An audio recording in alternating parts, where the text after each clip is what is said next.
Words perhaps sometimes cannot capture how excited we are to have Mr. Rakesh Jhunjhunwala on ET Now. He's one voice people really look forward to hear and understand his views on market and economy and also on life.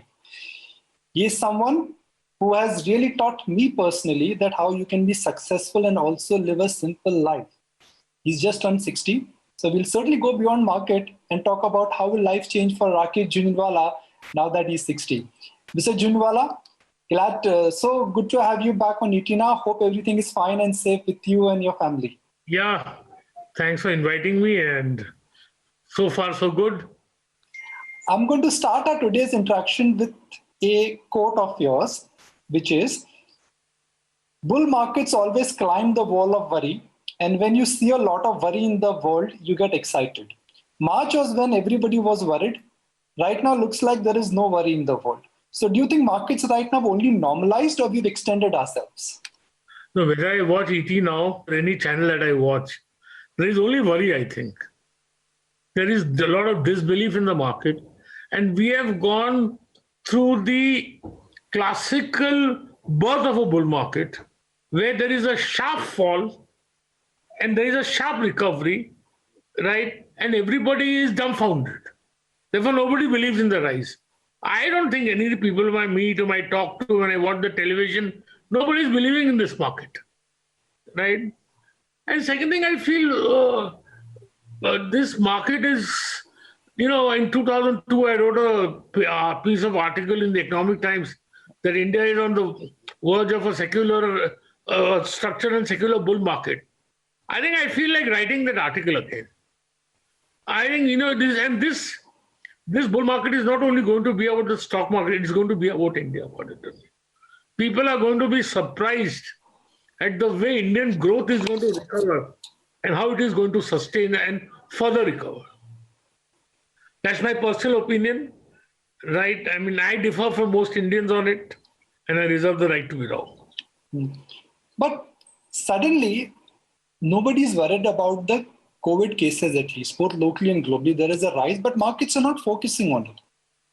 See, the markets are not only valuing what the earnings are going to be in the immediate future. What relevance is if I have a company which I know in my judgment, which could be wrong, is going to do extremely well in 21-22. So whether it earns 8 or it earns, if I think it's going to earn 30 next year, this year it earns 15 or 12, what is it worth? And surely the dire predictions of the COVID are behind us. As the COVID is developing, at least it is getting milder. And also people are learning to treat it better, right? And the percentages of deaths are coming down. So it is like something like smallpox, polio, it will pass us.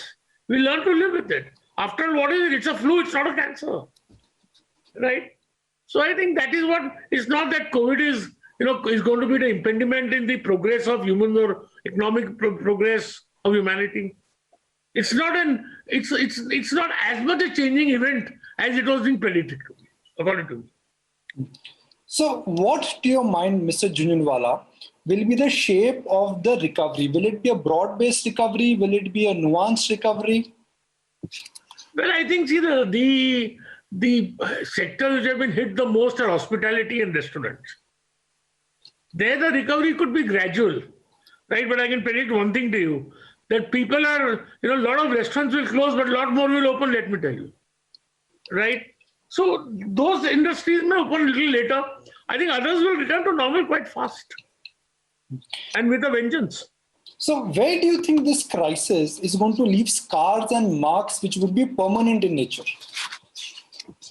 Well, the scars and marks, I don't know. It's not a war. War has no victors, it only has survivors. But it is going to leave a lot of learnings. First learning is we have to invest more in healthcare. Second is we cannot take these things lightly. Right? I think these are the two lessons we have to learn. And I think we can't keep defying nature beyond all points.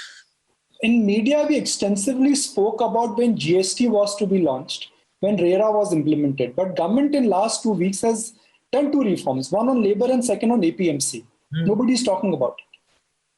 Well, that's good, no? People are not realizing the consequences. I think it's very, very significant. And also when the government is talking of the electricity reforms, along you saw today Business Times headlines, they're auctioning 38 coal mines without any requirement of usage norms. I think everything, IBC, GST, RERA, labor reform, then this agricultural reform. Then I think they come up with agricultural reform, which is path breaking, selling of public sector units. So I think all this will add up. And see, what India needs is ease of doing business. I have inherent faith in the ability of Indians, to capture opportunity once they are given it. You create ease of doing business. And you look at it this way, Nikunj, I think software exports in India will grow at least 10 to 12% a year, the way the world is getting digitalized. And it's too late for any country to challenge India in this. And whether Accenture does it or Infosys does it, what's important is it should be done in India. So the value added is so high, right? Second, I think India is going to be one of the pharma capital of the world. I have no doubt about it. I think agricultural reforms are path-breaking. Are you aware that milk is an 8 lakh crore crop, greater than all cereals put together, right? And there is no restriction on who can buy, where he can buy, where he can transport, whom he can sell. Same thing we are applying to agriculture. A lot of people say it's the 91 moment for agriculture, right? Then, why will manufacturing not come to India? First, you have import duty. That's a barrier for a person who wants to import. Then you have good, very flexible labor laws now, right? You have land available. Every state government is ready to give land. Electricity is not a problem. There is no shortage. There is abundance of workers. There is hire and fire. Then why will manufacturing not come? Cumulatively put to this with the reforms that have come. And the best thing is that corporate sector integrity. All this coming together, I think that's what market is recognizing. Once all this comes together, it will explode. And then the path is only upward. And as an Indian, I'm proud that for the first time, we have done some aggression against China. And we have captured a very vital point, which is hurting China's ego. So that makes me very proud as an Indian. So I envisage India, which is in the next 3 to 5 years, or in the next 30 to 50 years, far different from most Indians. And an optimist by nature, and I reserve the right to be wrong. So are you of the view, I'm just going to spend a minute on some of the points which you raised, which is the agriculture reform, since you spoke about it so extensively. Do you think this is going to completely change the dynamics of the entire supply chain, cold storage, rural income, everything? Why will it not? Wherever we have realized one thing, that wherever bureaucracy is removed and freedom is given, and people say it has been, it has been done in Bihar, but nothing happened. But see, I'm a company or I'm an individual. I want a large wicket. I don't want to go only Bihar. Today I envisage a time. Today, the farmer in West Bengal gets 4 rupees per kilo of potatoes and we pay 40. Think if he gets 10 and we pay 25, it's eminently possible. How much of the value added in agricultural products in India is among the lowest in the world? How much wastage there is? So people will improve this. It's not going to happen overnight. It's going to take time. But it is surely going to happen. And a combination of all these events are going to lead to the bursting of growth. And that's what I think markets are silently recognizing. Do you think Indian government has done the right thing by banning the Chinese apps? It's the fight of tech or the intellectual property right which is happening everywhere now? I don't know that whether what should be done or what should not be done. But I know one thing, that we should show some aggression against China. Now, government is really, they've really unleashed Atmanirbhar campaign, and there are specific pockets which are getting addressed. Our understanding is that this time the on-ground work really has changed. How do you think this could be different than Made in India campaign, which was launched, let's say, 5-6 years ago, where intention was there, but implementation was not there? I'm more interested in the reforms and the ease of doing business than Made in India and Atmanirbhar. What we need is ease of doing business, period. We are well placed in pharma and in software, right, with the agriculture reforms and with the manufacturing, facilitation. I think we can. A lot of people don't know that agriculture is one of the largest value-added exports out of India. See, in exports, what is important is value added. If I import a 80 rupees diamond and sell it for 100, my export will be 100, but my value of it is 20. In agricultural export, if I export 100, my import is not even 5 rupees. So what is actually contributing to the economy of the country is 95. So I think, I can say I'll make a parrot, right? But mere bheje mein, whatever goes into my mind doesn't come out easily. And things don't go into mind easily. So I feel we are underestimating. I realize as Indians we have not done well. We could have done better, right? But I think the golden years are ahead of us. And I'm not talking about the stock market only. I'm talking about Indian growth as well. So one side, everybody is optimistic about things turning up. Companies are also indicating that the pre-COVID demand levels are almost normalized for autos and FMCG companies. But on the other side, banks are getting completely smashed, which are a play on economy. Because the markets don't like uncertainty. And the kind of bad debts that will be needed, right, will be only known after the moratorium period is over and the time to pay the moratorium period is over, moratorium interest is over, and the time to restructure is over. So there, I think markets may be anticipating the worst. So they want clarity on that. I think that is the main reason. Once that clarity comes, how good or not is bad, I don't know. I think banks will come back. But do you think this kind of a gap between, let's say, retail banks and corporate banks, which has got created, I'm using HDFC Bank and SBI or HDFC Bank and ICICI Bank as an example, do you think that could exist? I mean, I would say that, see, there are certain other problems with public sector banks, which is, people don't believe in the government ownership of assets. I think that is other. I think there are public, I think State Bank is unbelievable. I mean, I don't think the difference is justified. There has to be a difference. HDFC Bank is a leader, has showed consistent growth. There is no question about it. He's a leader by far, and growth and performance is unbelievable. But I think that the variance is very high, and State Bank is and I think a lot of it is because of government ownership. We've seen the first wave of shakeout or consolidation in the banking sector where private banks gained and PSU banks, they lost market share.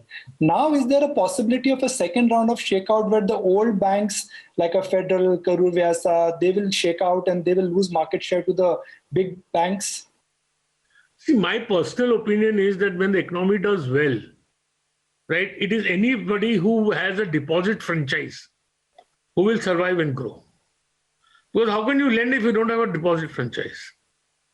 So if a deposit franchise, so therefore I feel the public sector banks also, some parts of them will do well because they have good deposit franchises. So it's only a man who can garner deposits who can lend. So I don't think those banks are going to easily. See, consolidation is a natural process of economic evolution and growth. So that may happen, but not necessarily they will lose market share. What role do you think technology will play? I saw a tweet from Uday Kotak. He says, look, the future of the world is with fintech and banks which have technology and platform. Should we brace ourselves for that? Well, I think most banks are already using the technology which fintechs are using. Today, I can open a bank account without going to anybody from my house. I can get a loan sanction from a bank sitting at my home. So I don't know how fintech is different from a bank. Please ask Mr. Kotak. Now, pharma is the only sector, Mr. Jhunjhunwala, where we've seen a EPS expansion and a P expansion. Is it a coincidence that it has only happened after the COVID crisis? I don't think the COVID crisis has caused the P expansion or the EPS expansion. But I think I don't think COVID has caused it. It was overdue. I'm shouting from 2 years. I was 2 years early. You're a foodie, so let me use an example which you always say, which is a buffet. So for somebody, let's say, who has to understand the pharma rally, are we right now in the starter mode? Have we reached the main course or are we reaching desserts? Well, I think we're just finishing drinks. So just, or if you have to have drinks and dinner and a dessert and then you have some brandy and some cigar, then we are just having our first drink, second drink. So I think it's going to be a big rally. It's going to be really big, I think. I could be wrong, but I'm very bullish. What are the data points which are convincing you that we are in a structural bull market? The fact that India's growth will go up and there is underexposure of equity in India. And the percentage of, see, when you compare India to America, remember, the percentage of profits to GDP is very, very low in India. Gone down from 8.5% to 4%. In America, it's at the highest ever. In American wealth, 32% of wealth is equity, household wealth. India, it's not even 5-7%. And we have a huge pool of savings. And we have created the institutions by which we can, and regulated the institutions by which we can tap these savings. So, I mean, that's what makes me bullish. I'm just coming back to the big picture once again, but allow me to come back to pharma, because pharma is a complicated sector. I'm not going to get into stock-specific recommendations. I respect it. But, pharma, you've got API, you've got generics, you've got specialty chemical. Where do you think the growth in pharma is going to be the highest? I think growth highest will be in India. But I think that the section of the companies which are catering to India are now very well valued. While the companies are doing the API and the generics, I think will have both earning expansion and PE expansion. Whereas for the companies focused on India, there will be earning expansion, but I think there is scope for limited PE expansion. So how will this pharma rally be different than what we saw, let's say, 7-8 years ago? Well, I don't know. I think it lasts much longer. Okay, great point. Mr. Jhunjhunwala, last 10 years, the global market conditions have not been bad. Commodity prices have been low, interest rates have been low. We've had reasonable inflows into India. But frankly, if I look at the last decade, handful of companies have only become good and great. Bajaj Finance, DMart, Indigo. Why is that? They have become great companies. You've not had outstanding companies in last 10 years. They have outstanding promoters who understand business and who understand that cost control is the key to markets and competitiveness. And then honesty and integrity, straightforward approach. Lot of innovation and good companies are now taking birth in the private market. Do you think even though India will grow, innovation will happen in the private market? As a result, public investors will find it difficult to make money? Not at all. There is always scope to make money after a company matures. See, also the people who are investing in the private companies or unlisted companies or startups, there is far greater effort involved. Right? I spend far more time on my unlisted portfolio than I spend on my listed portfolio. And second is, even after they're listed, you'll be able to find good investments. Now, the Shapoorji Pallonji group has gone on record and said, look, we are interested in selling our family silver. We've got cash finance issues, has taken Tata Sons. Do you think the Tatas should buy it back? And if they buy it back, where will the money come from, sir? Well, the Tatas know best. But I think they will buy back somehow. If they will not, having told the court that they're ready to buy, they would not have, without a plan in mind, they wouldn't, and that's what my judgment is. They will not tell the court without having some plan in mind that they will buy it. If they go ahead with using the cash flow of other Tata group of companies, largely TCS, could that derail the Tata recovery process which has started in other group companies? No, I don't know how. I don't think they're going to buy from the cash flow of TCS.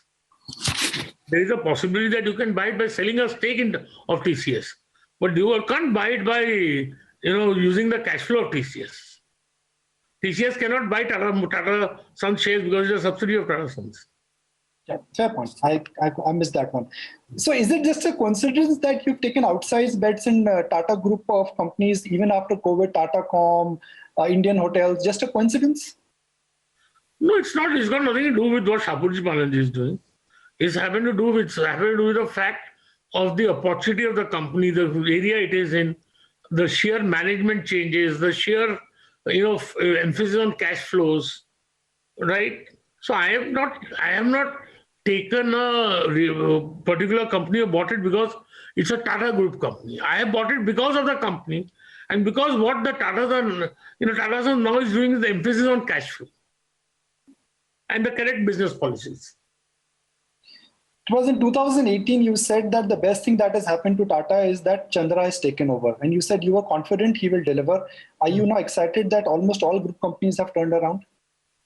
Well, there is still time, but I think if you have to run a marathon, you have not run 2 kilometers. We'll be surprised at what the Tata's Group will do in the next 5 years.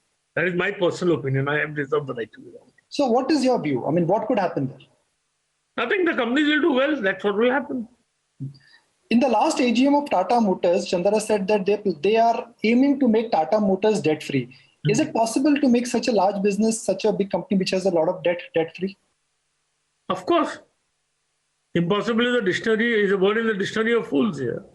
And Mr. Chandra is not used to talking out of his hat. He knows what he's talking. He won't talk on anything in an AGM unless he has some plan for it. But if I look at the tone which we're getting from large corporate houses, and I'm using Reliance as an example here, Reliance is deleveraging.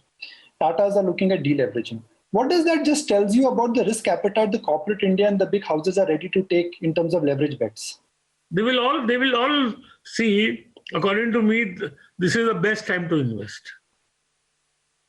Right? And they are deleveraging where there is, excess leverage. But I'm sure both to Mr. Ambani and to Mr. Tata, if some opportunity comes up, which is great, they are going to invest. You've always said in the past that when a bear market bottom happens, a shakeout happens and the leadership changes. But that has not happened in the US market. The shakeout happened and it is back to the Apples and the Googles and the Facebooks of the world. Where is the bear market? Did we have a bear market? There was only a correction in the bull market, I think. There was no reversal of the bull market. So what really, I mean, where do you think those companies are? I mean, are they reaching the end of the climax? And if they are, what could be the implications of that? No, my personal judgment is that unless their earnings growth reverses, see, Amazon may correct 20% from the top. It may correct 25%. But that is nothing in relation to what Amazon has gained. So as long as the earnings growth continues, I don't think there will be any reversal of the bull market. These stocks are. Indian IT companies have also enjoyed the spot in the sun. HCL Tech came a couple of days ago and said, look, we are changing our guidance, we're revising our guidance upwards. Infosys also seems to be saying the same. Have the stars really turned for Indian IT companies, or they at max would be early double-digit growth companies? No, but even early double-digit with say 15% earnings growth at these sizes is not bad. And the question is that in the digitalized world that we are, there is a fair, in my opinion, there is a fair amount of certainty in that earnings growth. And also remember one thing, that the cash flow of these companies is very high. I mean, if you look at TCS, his cash flow is as good as his profit, because he has to invest very little. So that is why the P's, they get better P's. But do you think in terms of the current valuation, they're fairly priced, and now the price growth in IT companies would be a function of EPS, not PE? Yeah, but if you can get 15% growth in a company whose market cap is 8 lakh crores, there are a lot of buyers in this world, my friend. Rakesh Jhunjhunwala always loves to quote a very simple example which connects very well with everybody. Market price is a function of EPS into PE. Market price is a function of EPS into PE. Right. Where do you think in this market, Mr. Jhunjhunwala, there is scope for PE expansion and there is scope for both? What would happen if you have a company called X? Now today you feel the price is very high. Right? Next year what could happen? It could perform very well, but the price may not perform. So in the stock market, what happens? Buy on the rumor, sell on the news. You understand? So there may be, we could be, see, what I feel personally is that, first of all, the recovery of the COVID is going to be faster than what people are still anticipating, right? Second, the damage while the COVID is there is not as much as people thought, right? Third, I feel the recovery is going to be very, very strong. And I think that's what the market is thinking. And also, Nikunj, we cannot forget the technical factors of interest rates and still low participation. I mean, you have 1 million Demat accounts opened last month in India. You're going to have 10 million Demat accounts open in the next 1 year. right? And plus the reduction in interest rates in India and worldwide is for real. So the effective yield on debt post-tax is 4 to 6%. If I can earn 12 to 15% equity, I'm a king. While you say that the demat accounts which have opened are less, but IPO markets have picked up, globally Robinhood traders have come in, and historically famous investors like you, they always use IPO market excitement and retail participation as a benchmark to judge the mood. So aren't both those indicators indicating something? No, I don't know that. See, the Robinhood traders had a good shake-up in 2 days. 2 days, I think half of them would have gone home. And I don't see the mass participation of Indians. And see what happens, the market really booms when people really leverage, and they really leverage when they made a lot of money. Some nafe ka daru hai. Right? So it's too early in the market. And there is I think those who are believing in the market are far in a minority compared to those who are not believing. So I will not be wrong in saying that with each passing day, the number of non-believers in this market is only increasing. That's a 52-week high which is made every day. Right. So people, if they don't believe, they don't participate. And Nikunj, see, we have gone from 7,500 to say 10,000, say 11,200. Suppose market makes a range between 10,500 and 12,000 for the next 6 months. What's wrong? One company globally which has surprised everybody, which is the Tesla, the market cap that has got created. Are markets telling you that EV is the future, or that is euphoria which is happening there? I think there are a lot of technical situation there. I don't think this market about Tesla can last. But that doesn't mean I'm going to short it. But do you remain optimistic that EV will come, but in India it is still Delhi dur hai? EV will come, and it will come at a faster pace than what. Because, see, I think a lot of people worry about what will happen to this earth. I have thought very simply, and I think very broadly, that 2 challenges are there. One is we cannot go on consuming the resources of the earth as we are. And that is driven by population growth and consumption. And second is climate change. I think both will be corrected because maybe in 25, 30 years, we'll be using only clean energy. And in 25, 30 years, we will peak in terms of population. And everywhere the population is growth is turning out to be lower than what is being anticipated.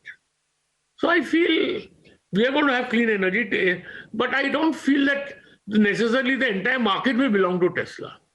I think Mercedes or say Volkswagen or JLR also is competent enough to make electrical vehicles and sell them. And has a far better network than Tesla to sell them. Last time when we spoke, you mentioned about 2 bombed out sectors where, according to you, and this we are talking about June, things have changed after that, was hotel and infrastructure. Are they still bombed out? Yeah, I think they're very, I'm investing there. I think there's a great opportunity.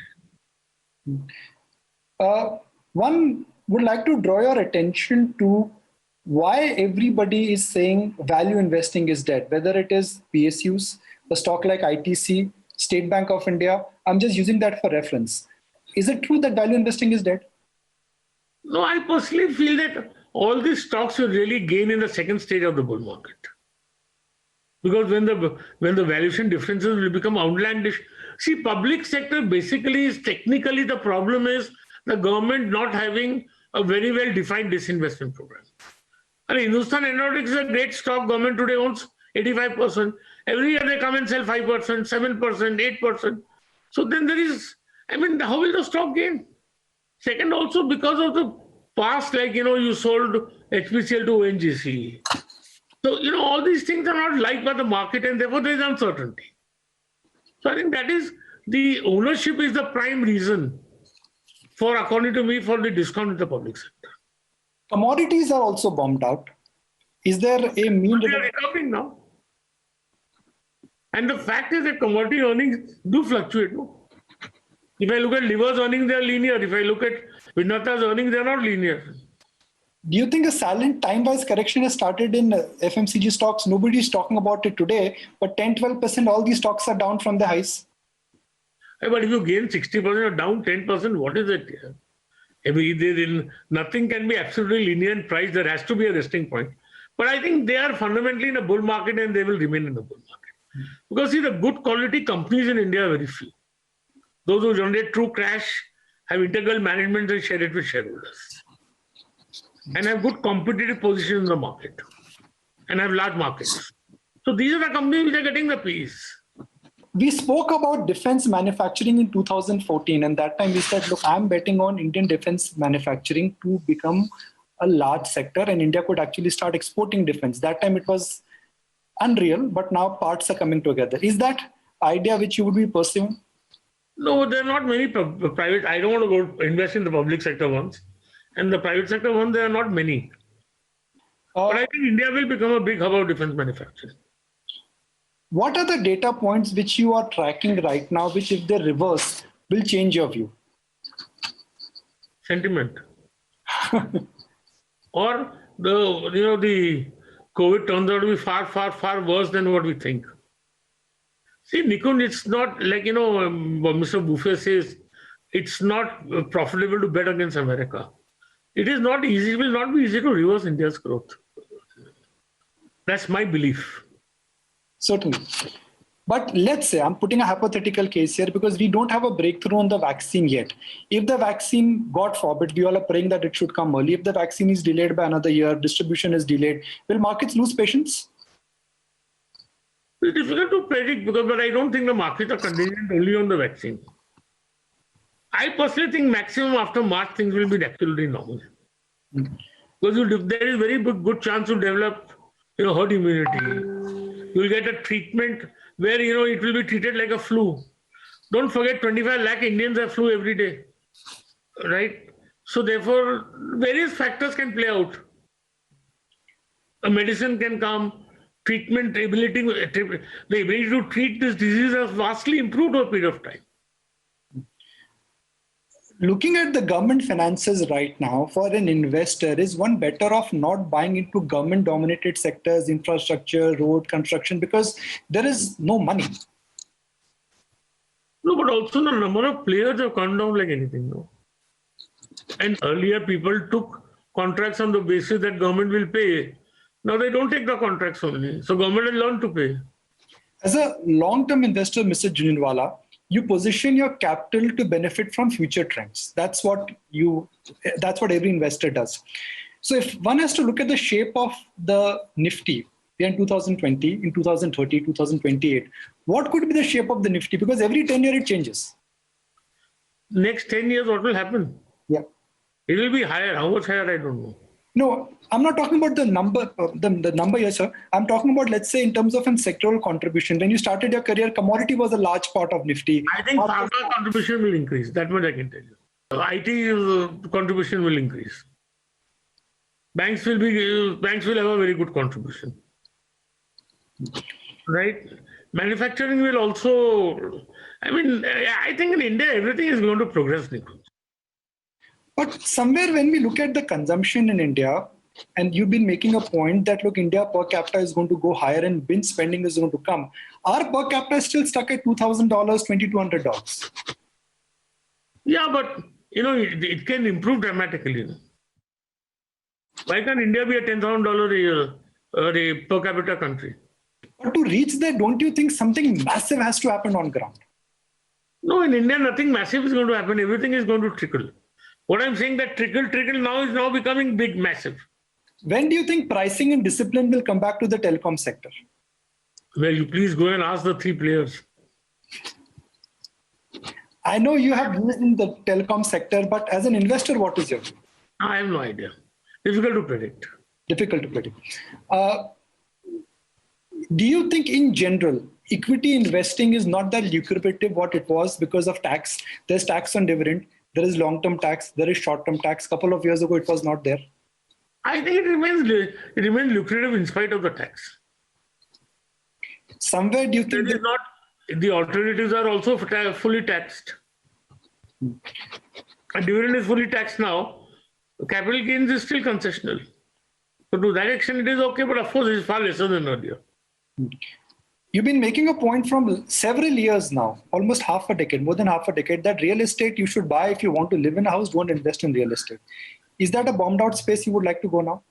I personally think, real estate will also bottom out in India, right? But I'm not very bullish on prices. And frankly, I never apply my mind to investing in gold or real estate. So I never think about, but to my intuitive feeling, I think real estate prices have bottomed out, except in the highest luxury segments. And I think gold, I'm very bullish. Are you bullish on gold because of low interest rates or anything else? Combination of factors. The biggest bullishness is, I think, that see a lot of the emerging world, China, Russia, they have large foreign exchange reserves, and I think for strategic reasons, they don't want to be, they want to limit limit the dollar exposure. So their percentage of gold in the reserves is going to go up constantly. Second, also, it's the best hedge in an uncertain world. And the fact is that a lot of people suspect that this low interest regime, they feel that, it's at 1% interest, 0.5% is better to hold gold. So I don't think the lure of gold is going to go away. Some of our common friends tell me that when markets fell in March and April, Rakesh Jhunjhunwala was like a kid in the candy store. He got excited and he really committed a lot of capital. Was that true that you felt like a kid in a candy store? I think, Nikunj, is best if you don't discuss my trades. No, I'm not getting into what you bought. I'm just saying that... What I did and when I did, why should we discuss that? How is it relevant? One thing I've been wanting to ask you, Mr. Jhunjhunwala, is that you've always gone on record and said that Radhakishan Ji is one of your mentors, is one of your friends.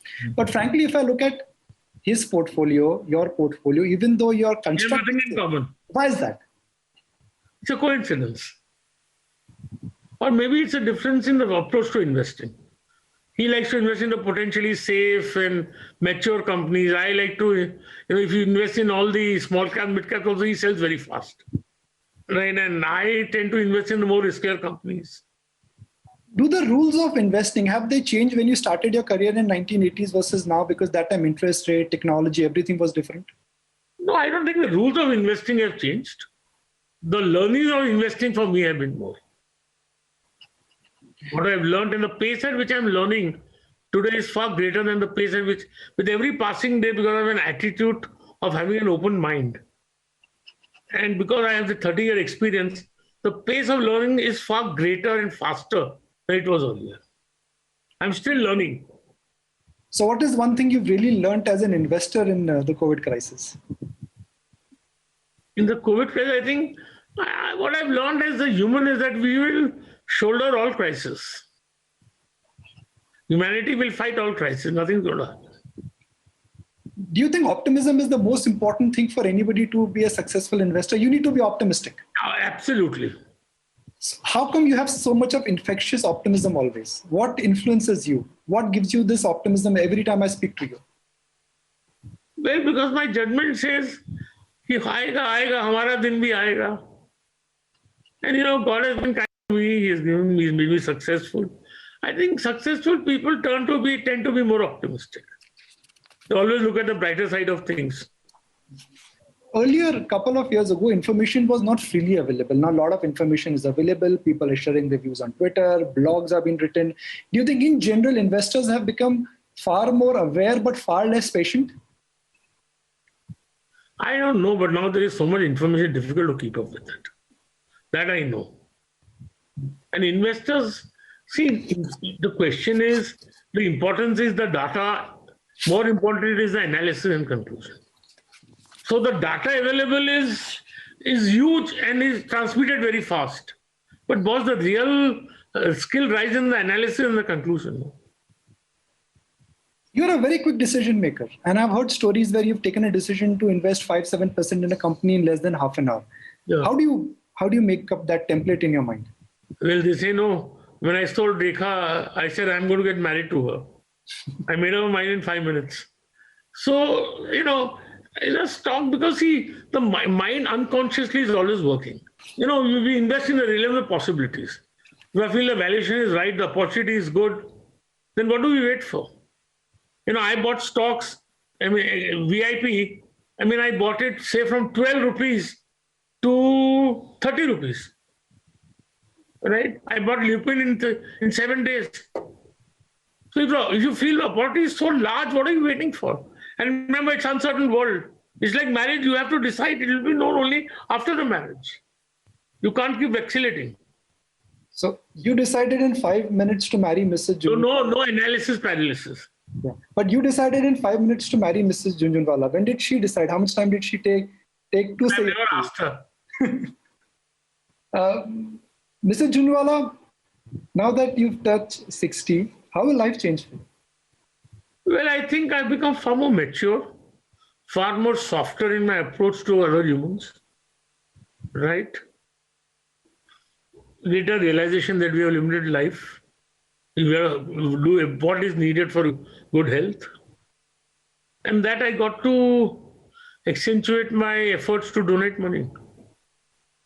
But I think being more considerate to other humans and also realization that I have other goals in life other than earning wealth, which I must fulfill. Whatever it may be, playing time with my children or traveling or, having some other hobby or, giving. I mean, I should pay attention to all the other factors, all the other things in life that I want to do. I got a forward couple of months ago saying that Buffett has made 90% of his wealth after he turned 60. You're 60, sir. So I'm not counting about wealth, but the best of RJ is yet to come.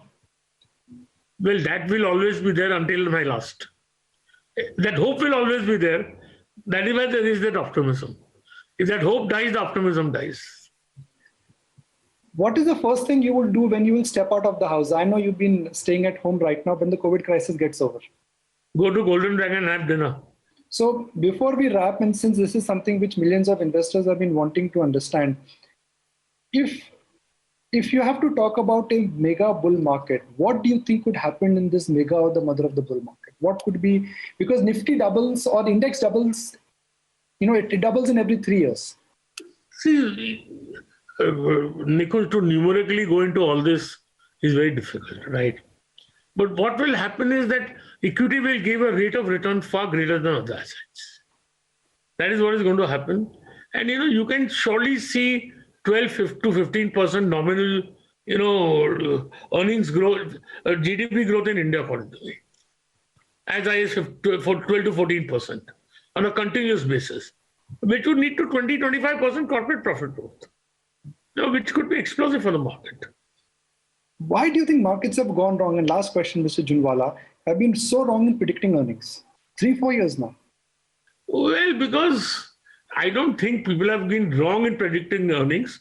They have been wrong. We have been wrong in predicting the kind of earnings that will come.